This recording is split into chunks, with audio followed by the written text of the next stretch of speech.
A equipa do Sporting Clube de Portugal, na época 1962-1963, ao vencer folgadamente o Vitória de Guimarães por 4-0, conquistou a 6ª Taça de Portugal do seu palmarés. Sob fortes aplausos, o guarda-redes Carvalho mostrou no alto da tribuna do Estádio Nacional o troféu, ponto de partida para uma grande carreira na Taça dos Vencedores das Taças. A epopeia desta conquista inédita começou a 4 de setembro de 1963 e não teve um início nada prometedor. Derrota por 2-0 em Bérgamo. Carlo Alberto Coario, treinador do Atalanta, disse no final do jogo: 2 golos para Lisboa podem ser pouco. Tinha razão. Um mês depois, este resultado foi emendado para 3-1 em Alvalade, contra 10 jogadores e um avançado na baliza durante grande parte do jogo, após a lesão do guarda-redes italiano Pizzaballa. Os golos leoninos foram apontados por Mascarenhas, Bé e Figueiredo, aquele que ficou conhecido no futebol português como o Altafini de Cernache, devido à sua propensão em marcar golos ao eterno rival Benfica. Na soma dos 2 jogos havia uma igualdade a 3 golos, o que obrigou a um terceiro desafio em campo neutro. Então, os golos fora não valiam como forma de desempate, como nos dias de hoje. Numa equipa fantástica, destaque para o capitão Fernando Mendes e o guarda-redes Carvalho, que seriam os únicos jogadores do plantel do Sporting Clube de Portugal a atuar todos os 1140 minutos dos 12 jogos que duraria esta conquista histórica. No jogo de desempate em Barcelona, o Sporting voltou a repetir o resultado 3-1, mas a tarefa dos Leões não foi fácil. O jogador italiano Nova colocou o Atalanta em vantagem, mas os Leões não se deram por vencidos, empatando de imediato por Mascarenhas num exímio chapéu ao guarda-redes italiano. No entanto, só no prolongamento é que tudo se decidiu. Primeiro Lúcio e depois Mascarenhas a cabecear para o terceiro golo. Ficava na história do Sporting a grande arrancada de Barcelona, com o vencedor da Taça de Itália a ficar pelo caminho. Ultrapassado o Atalanta, coube ao Sporting Clube de Portugal defrontar nos oitavos de final a equipa do Apoel Nicósia. A instabilidade política no Chipre e os problemas económicos levaram os dirigentes cipriotas a jogar as 2 mãos em Alvalade. No dia 13 de novembro de 1963, no jogo da primeira mão, o Sporting estabeleceu 2 recordes nas provas organizadas pela UEFA: maior goleada, 16-1, e maior número de golos marcados por um jogador num jogo com 6 remates certeiros. Neste caso, Mascarenhas divide o recorde com Emmerich, do Borussia de Dortmund, que marcou igual número de golos frente ao Floriana de Malta em outubro de 1965. O resultado histórico de 16-1 contou com golos de Figueiredo, 3, Ferreira Pinto, 2, Augusto, 2, Mário Lino, Louro e Perides.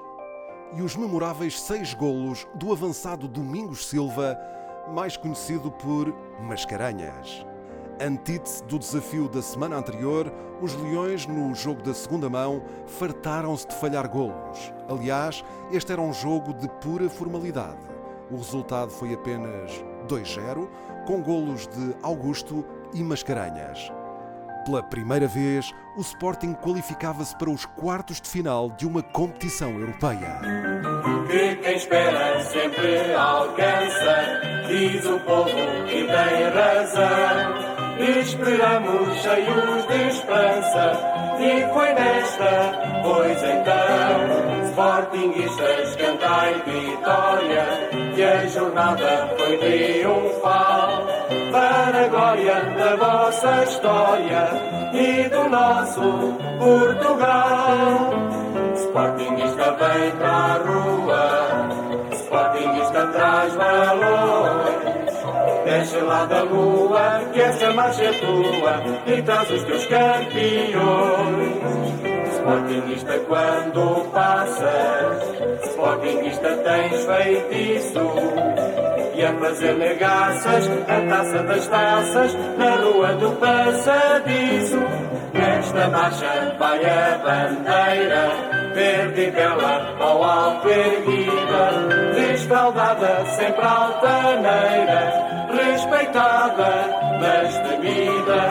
Nós nós passamos e com voz cheia ouço o grito das multidões. Pela raiva nessa hora e meia, obrigado, seus leões. Sportingista vem para a rua, Sportingista traz balões. Deixa lá da lua, que esta marcha é tua, e traz os teus campeões. De entre todos os adversários possíveis para os quartos de final, calhou ao Sporting Clube de Portugal a equipa mais temida de todas, o Manchester United.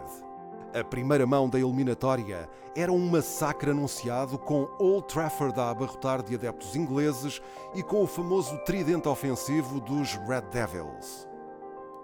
Denis Law, bola de ouro do France Football em 1964, Bobby Charlton, bola de ouro em 1966 e George Best, bola de ouro em 1968. O destino cumpriu-se, com os britânicos a vencerem por 4-1, com 2 golos na sequência de penaltis duvidosos e fortemente contestados pelos jogadores leoninos. O árbitro holandês Johan Mertens foi criticado pelo presidente do Sporting, brigadeiro Horácio de Sá Viana Rebelo. O Manchester não precisava dos favores do árbitro, enquanto o jornal A Bola fazia manchete com "O 12 de Manchester tinha mesmo de abater um Super Sporting". Anselmo Fernandes, arquiteto do antigo estádio José Alvalade, aceitou substituir no comando técnico Gentil Cardoso após a pesada derrota em Manchester. O resultado era praticamente impossível de anular em Lisboa, mas no jogo da segunda mão, a 18 de março de 1964, com o estádio completamente lotado, os jogadores leoninos escreveram uma das mais belas páginas da história verde e branca. 5-0 diante do Manchester United, a sua maior derrota de sempre em jogos das competições europeias. Osvaldo Silva, o melhor em campo, apontou 3 golos em Alvalade. Geu e João Moraes fizeram os restantes golos do conjunto leonino. No final do desafio, a invasão de campo foi a explosão legítima de todos quantos tiveram a felicidade de viver um feito único no futebol nacional, ou como haveria de ser escrita na imprensa da manhã seguinte, uma proeza sensacional deste fantástico grupo de jogadores. Depois dos sempre incómodos italianos, os ingênuos cipriotas, os leões acabavam de derrotar o super favorito Manchester United. Nas meias finais, o Sporting defrontou o Olympique Lyon. O 0-0 de França pôs os leões a um passo de Bruxelas, adiada para Madrid, após um novo empate, desta feita em Alvalade, a 1 golo. Na capital espanhola, no estádio metropolitano do Atlético de Madrid, a 5 de maio de 1964, começou então a escrever-se o maio de 1964 do Sporting Clube de Portugal. A assinatura ficou a cargo de Osvaldo Silva, quando aos 64 minutos apontou o único golo do desafio. Este resultado, conseguido em terras de Espanha, colocou o Sporting na sua primeira final europeia, a terceira de equipas portuguesas, depois de muito suor, de muitas lágrimas, mas de muitas alegrias. Aeroporto de Lisboa, a poucos minutos da partida da caravana do Sporting Clube de Portugal para Bruxelas, onde vai disputar a final da Taça dos Vencedores das Taças, frente ao MTK da Hungria. Como sempre presente, a reportagem da Rádio e Televisão Portuguesa, que começa por registar algumas declarações do chefe da caravana sportinguista, o Tenente-Coronel Moreira Otero.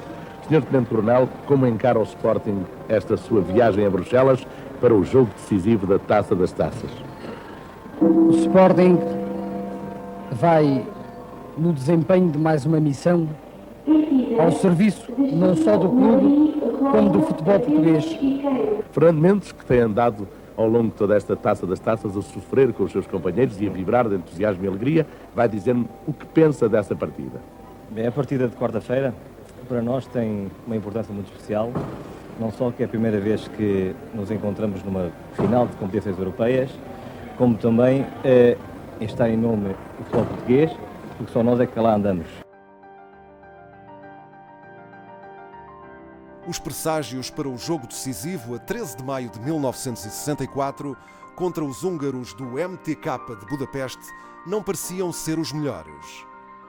Dias antes, Hilário partiu uma perna em jogo com o Vitória de Setúbal para a Taça de Portugal e ficou impedido de jogar. Os 90 minutos da final disputada no estádio do Heysel, em Bruxelas, não chegaram para decidir o vencedor da 4ª edição da Taça dos Vencedores das Taças. Após uma igualdade a 3 golos, houve a necessidade de realizar um jogo de desempate 2 dias depois, em Antuérpia. Aos 20 minutos da primeira parte, o Sporting ganhou um canto. Um canto que ficaria na história do futebol português e na história do Sporting Clube de Portugal. É pontapé de canto. Pontapé de canto favorável ao Sporting. Vai agora marcar Moraes do lado esquerdo.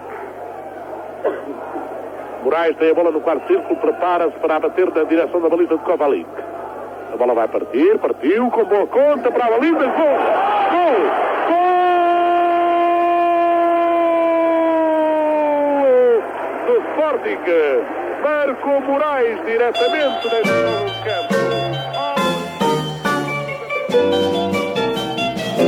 A terra estremeceu e verde se tornou. O sonho aconteceu, um golo só bastou. Um golo do Moraes que não esquece mais. Viva o Sporting, gritou a multidão em ovação que teve raça para ganhar a grande taça. Pois então, 11 leões com o querer de um só leão, com 1000 razões para vencer no coração.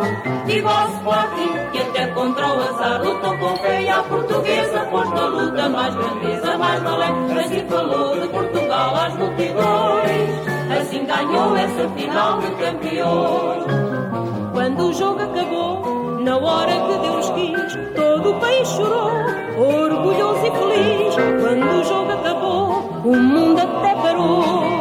Viva o Sporting, gritou a multidão em ovação que teve a raça para ganhar a grande taça. Pois então, 11 leões com o querer de um só leão, com 1000 razões para vencer no coração. Viva o Sporting, que até contra o azar lutou com fé e a portuguesa pôs na luta mais grandeza, mais valente. Assim falou de Portugal às multidões, assim ganhou essa final de campeões.